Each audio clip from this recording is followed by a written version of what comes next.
नमस्कार मित्रांनो, आज आपण पाहणार आहोत 6 सप्टेंबर 2015 महाराष्ट्र सेट परीक्षेमधील टीचिंग ॲप्टिट्यूड अर्थात अध्यापन अभियोग्यता या घटकावर विचारले गेलेले प्रश्न. तर पाहूया प्रश्न क्रमांक 1. अध्यापनाची पद्धती निवडताना खालीलपैकी कोणत्या गोष्टीचा विचार करण्याची गरज सर्वात कमी असते? When choosing a teaching method which of the following is considered to be the least important? पर्याय क्रमांक ए, शिकविल्या जाणाऱ्या आशयाचे स्वरूप, nature of the content being taught. पर्याय क्रमांक बी, उपलब्ध साधनसामग्री, अवेलेबल रिसोर्सेस. पर्याय क्रमांक सी, पाठ्यक्रमाची उद्दिष्टे, कोर्स ऑब्जेक्टिव्ज. आणि पर्याय क्रमांक डी, विद्यार्थ्यांच्या आवडीनिवडी.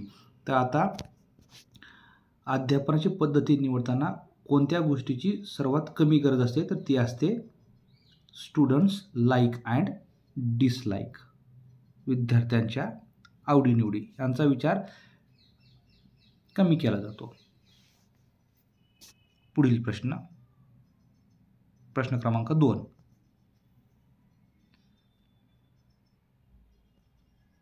चुकीच्या अध्ययनाबाबत सर्वोत्तम प्रत्याभरण टिंबटिंबद्वारे प्राप्त केले जाते. The best feedback about miss learning is obtained through.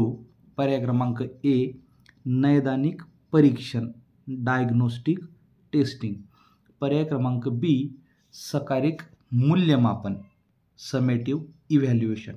पर्याय क्रमांक सी, उद्दिष्टाधारित परीक्षण, ऑब्जेक्टिव्ह बेस्ड टीचिंग. आणि पर्याय क्रमांक डी, गुणात्मक मूल्यमापन, क्वालिटेटिव्ह इव्हॅल्युएशन. तर याचं उत्तर आहे पर्याय क्रमांक ए, नैदानिक परीक्षण, डायग्नोस्टिक टीचिंग. ओके. तर पुढील प्रश्न पाहूया आपण. प्रश्न क्रमांक 3.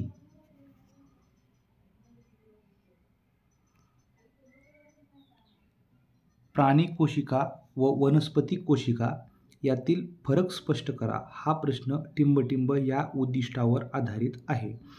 The question distinguish between animal cell and plant cell is based on dash dash objective.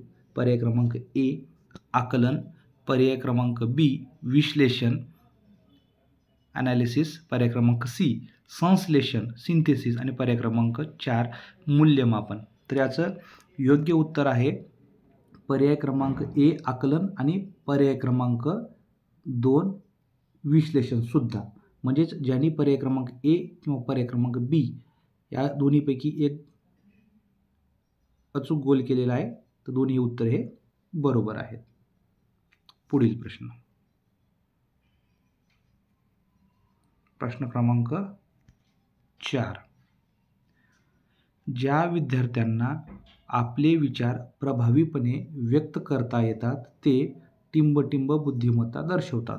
Students who can effectively express their thoughts show dash dash intelligence. पर्याय क्रमांक 1, भावनिक, इमोशनल. पर्याय क्रमांक बी, भाषिक, लिंग्विस्टिक. पर्याय क्रमांक सी, आंतरवैयक्तिक, इंटरपर्सनल. आणि पर्याय क्रमांक डी, बोधात्मक, कॉग्निटिव्ह.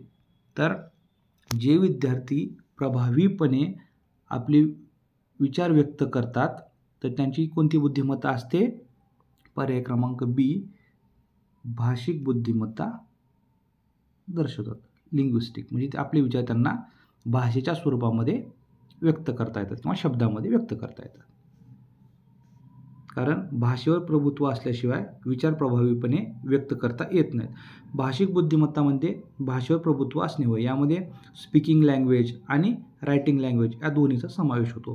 गार्डनर या मानसशास्त्रज्ञ हे बुद्धिमत्तेचे जे 9 प्रकार सांगितले आहेत त्यामध्ये याचा एक समावेश होतो. पुढील प्रश्न 5. पुढीलपैकी कोणते घटक अध्यापनाच्या गुणवत्तेवर जास्तीत जास्त परिणाम करतात? The factors which most affect the quality of teachings are. पर्याय क्रमांक ए, अध्ययनकर्त्याच्या क्षमता, शिक्षकाची संप्रेषण कौशल्य आणि अध्यापनाची पद्धत. Learners abilities, teachers communication skill आणि टीचिंग मेथड. पर्याय क्रमांक बी, अध्यापनाची पद्धत, शिक्षकाची संप्रेषण कौशल्य आणि शिक्षकाचे प्रशिक्षण. म्हणजेच काय तर teaching method, teachers communication skill आणि टीचर्स ट्रेनिंग. पर्याय क्रमांक सी, शिक्षकाचा पगार, शिक्षकाचे व्यक्तिमत्व आणि शिक्षकाचे प्रशिक्षण. टीचर्स सॅलरी, टीचर्स पर्सनॅलिटी आणि टीचर्स ट्रेनिंग. आणि सर्वात शेवटी वर्ग वातावरण, दृकश्राव्य साधनांचा वापर आणि अध्ययनकर्त्याची बुद्धिमत्ता. Classroom environment, use of audio visual aids आणि लर्नर्स इंटेलिजन्स. तर त्याचं उत्तर असेल पर्याय क्रमांक बी. अध्यापनाची पद्धत, शिक्षकाची संप्रेषण कौशल्य आणि शिक्षकाचे प्रशिक्षण. Teaching method, teachers communication skill आणि टीचर्स ट्रेनिंग. या गोष्टी क्वालिटी टीचिंगवरती अफेक्ट करतात. पुढील प्रश्न क्रमांक 6. गृहपाठ देण्यामागील सर्वात महत्त्वाचा उद्देश टिंबटिंब हा आहे. The most important purpose of home assignment is to. पर्याय क्रमांक ए, विद्यार्थ्यांना चांगल्या प्रकारे कार्यरत ठेवणे, कीप स्टुडंट्स वेल एंगेज्ड.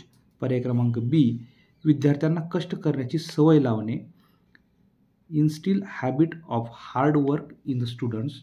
पर्याय क्रमांक सी, शिक्षकांना विद्यार्थ्याच्या अध्ययनाबाबत प्रत्याभरण देणे, provide feedback to the teacher regarding students learning. आणि पर्याय क्रमांक डी, आशयाची चांगली धारणा होण्यास मदत करणे, help in better retention of content. तर गृहपाठ देण्यामध्ये सर्वात महत्त्वाचा उद्देश हा काय असतो? पर्याय क्रमांक डी, आशयाची चांगली धारणा होण्यास मदत करणे, help in better retention of content. तर हे होते सप्टेंबर 2015 या सेट परीक्षेमधील टीचिंग ॲप्टिट्यूड या घटकावरील प्रश्न.